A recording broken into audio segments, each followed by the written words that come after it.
اعوذ باللہ من الشیطان الرجیم بسم اللہ الرحمن الرحیم الحمدللہ رب العالمین والصلاة والسلام علی رسولہ النبی الکریم۔ اللہ کے نام سے شروع جو بڑا مہربان نہایت رحم کرنے والا ہے۔ تمام تعریفیں اور خوبیاں اس شافی کے لیے جو تمام جہان کا پالنے والا اور شفا بخشنے والا ہے، جس نے کوئی چیز بھی بے فائدہ پیدا نہیں کی، اور درود پہنچے طبیب روحانی و جسمانی حضرت محمد رسول اللہ صلی اللہ علیہ وسلم پر۔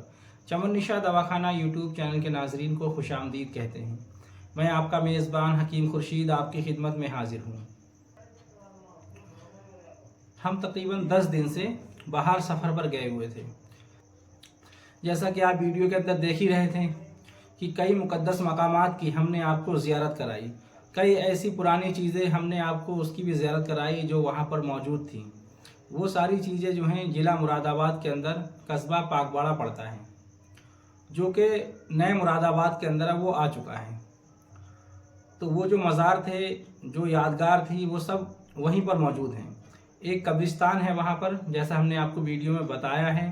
اس قبرستان کے اندر وہ اللہ کے ولی آرام فرما ہے، اور وہیں پر وہ عیدگاہ ہے، وہیں پر جو حزیرہ ہے جو ہم نے آپ کو ویڈیو کے اندر دکھایا، وہ ایک بہت روحانیت بھری اور ایک بہت ہی مشہور جگہ ہے وہ، جہاں پر جو ہے دور دراز سے لوگ آتے ہیں روحانیت حاصل کرنے کے لیے۔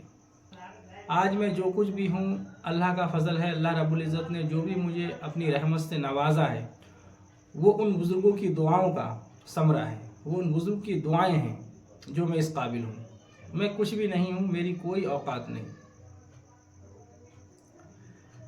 اس بارگاہ سے میری نسبت ہے، اور اس بارگاہ سے تقریباً جو ہے 15 یا 18 سال ہو گئے ہوں گے، تب سے جو ہے میں وہاں پر جاتا ہوں، اور ان کی خدمت میں کافی وقت رہا ہوں۔ ہر 2-3 مہینے میں اس جگہ پر میری حاضری ضرور ہوتی ہے۔ بزرگوں کی بارگاہ میں حاضر ہوتے رہنا چاہیے، بزرگوں کی بارگاہ میں ضرور جانا چاہیے۔ جو لوگ روحانیت سے جڑے ہیں، روحانیت کی تلاش میں ہیں، سلوک کا راستہ اختیار کرنا چاہتے ہیں، تو ان کو ضرور جو ہے بزرگوں کی بارگاہ میں حاضر ہوتے رہنا چاہیے۔ جو لوگ روحانی علاج و معالجہ کرتے ہیں، ان کو بھی ضرور جانا چاہیے۔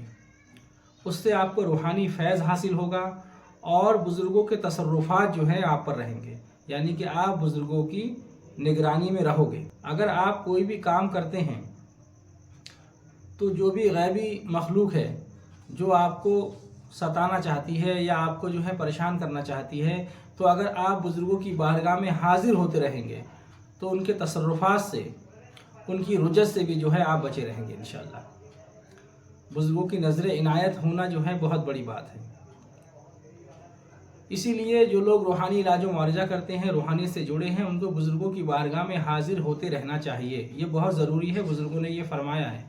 جیسے کہ حکمہ کا قول ہے کہ جب آپ کسی نئے شہر میں جائیں تو وہاں کی پیاز استعمال کر لیں۔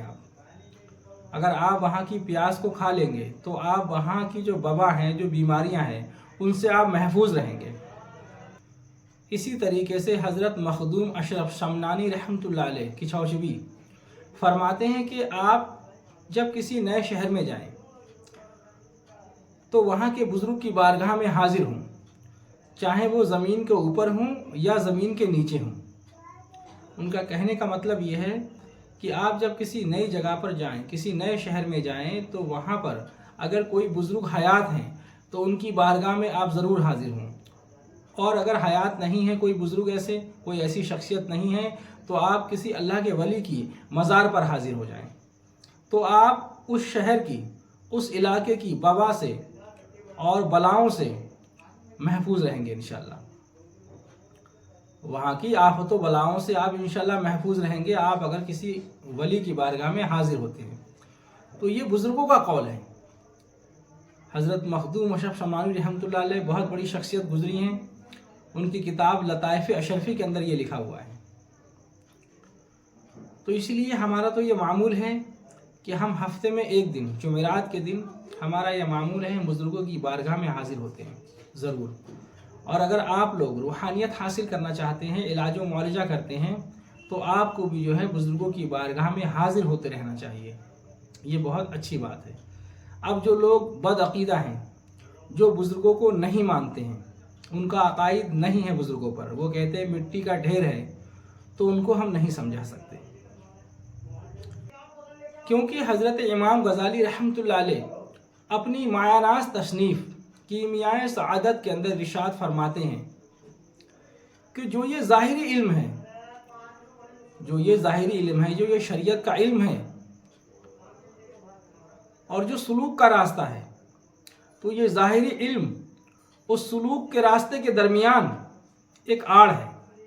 جب تک آپ دنیاوی سیکھے ہوئے علم کو اپنے دل سے نکالیں گے نہیں، آپ راہ سلوک کے اندر قدم نہیں رکھ سکتے۔ یہ پردہ ہے اس کے لیے، یہ علم ظاہری روحانی دنیا کے اندر داخل ہونے کے لیے، سلوک کا راستہ طے کرنے کے لیے، سلوک میں داخل ہونے کے لیے یہ ایک پردہ ہے، آڑ ہے۔ یہ آپ تصوف کو حاصل نہیں کر سکتے جب تک آپ کے سینے میں ظاہری علم رہے گا، آپ اس کے مطابق دلائل اگر پیش کریں گے۔ تو دیکھیے بھائی، یہ روحانی دنیا الگ ہے، یہ تصوف کا راستہ الگ ہے، یہ ان کے سمجھ میں نہیں آئے گا، کیوں کہ وہ اس کو جانتے ہی نہیں ہیں، اس علم کے بارے میں ان کو علم ہی نہیں ہے، تو ان کو کیا سمجھا سکتے آپ، ان کے سمجھ میں نہیں آ سکتی بات۔ تو میں صرف ایسے لوگوں کو بتا رہا ہوں کہ جو بزرگوں سے عقیدت رکھتے ہیں، محبت رکھتے ہیں اور جو جانتے ہیں تصوف کو، ان کے لیے یہ بہت ضروری ہے کسی نہ کسی اللہ کے ولی کی بارگاہ میں آپ حاضر ہوتے رہیں۔ یہی ہمارا معمول ہے، اسی وجہ سے ہم مراد آباد تھے، 10 دن وہاں رہے اور انشاءاللہ اب ہماری واپسی ہوئی ہے۔ اب ہم اپنے موضوع کی طرف لوٹیں گے انشاءاللہ، اور آپ کو جو ہے روحانیت کے تعلق سے اور حکمت کے تعلق سے جو بھی اللہ نے ہمیں نوازا ہے انشاءاللہ ہم آپ کو بتاتے رہیں گے۔ آج کا ویڈیو ہم یہیں پر اختتام کرتے ہیں۔ اللہ تبارک و تعالیٰ آپ کو بھی ہدایت عطا فرمائے، ہمیں بھی ہدایت عطا فرمائے اور سوچنے اور سمجھنے کی صحیح صلاحیت عطا فرمائے۔